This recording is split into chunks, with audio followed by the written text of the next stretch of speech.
Bonsoir, monsieur le vice-maire de la ville de Meknès. Bonsoir, monsieur le président de l'Alliance civile et droits de l'homme. Bonsoir, chers organisateurs et surtout, honorables invités et assistances, bonsoir.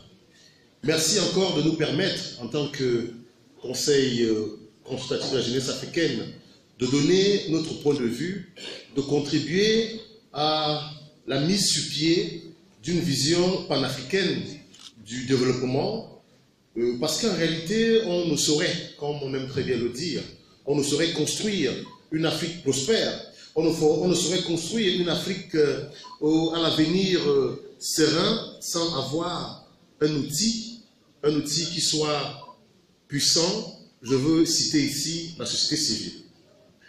Aujourd'hui, nous sommes réunis pour parler du rôle de cette société civile dans notre société, puisque nous sommes en Afrique et que la spoliation, l'érosion de notre culture est un élément à reconquérir, notre identité à défendre, et donc l'une des toutes premières missions de la société civile africaine. Je vais vous proposer de m'accompagner par la voix, de communier avec moi, parce que c'est comme ça chez moi. Quand on vient chez des amis ou des frères et qu'on prend la parole, on ne saurait prendre la parole sans que ceux qui t'ont invité t'autorisent effectivement à parler. Et chez moi, dans ma coutume, il y a des phénotypes, comme j'ai l'habitude de le dire. Et aujourd'hui, nous allons répéter ensemble un petit phénotype pour qu'ensemble on puisse parler, pour qu'ensemble on puisse communier. Moi, je suis de l'Afrique, de la forêt profonde, la forêt équatoriale. Vous êtes effectivement de l'Afrique, vous êtes de l'Afrique du Nord, vous êtes du désert, mais nous sommes un seul peuple. Et chez moi, par exemple, pour communier, je vais dire Rupumbam. Et vous, vous allez répondre Ziborikuri. Est-ce qu'on peut répéter ça ensemble? Ziborikuri. Ziborikuri.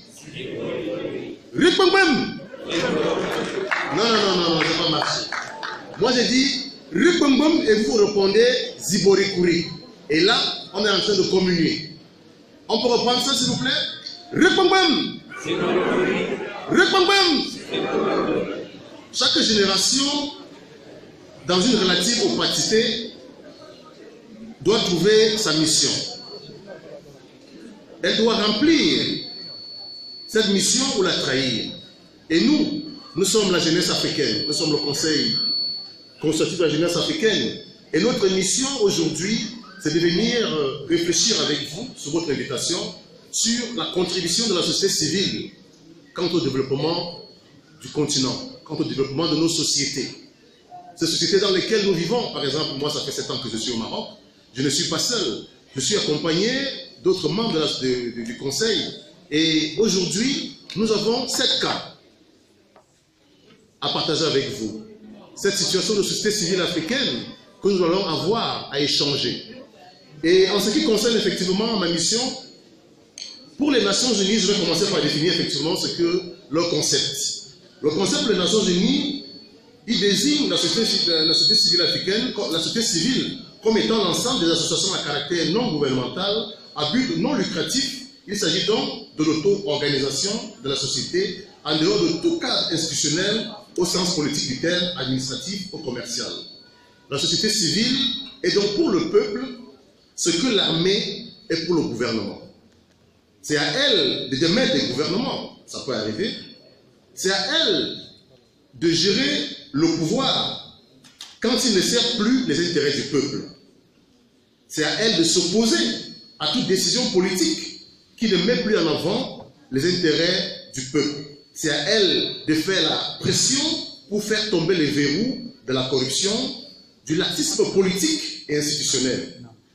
La société civile, de manière générale, est la voix du peuple, la possibilité permanente du peuple de garder la main sur les institutions auxquelles elle aura confié le pouvoir de la diriger, le droit de l'administrer, de diriger le peuple.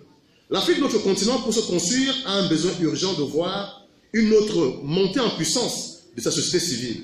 C'est à elle que revient la mission de protéger les consommateurs, de défendre les employés par le bien des syndicats, de lutter pour l'égalité des droits, de tous les droits, de reconstruire les tissus.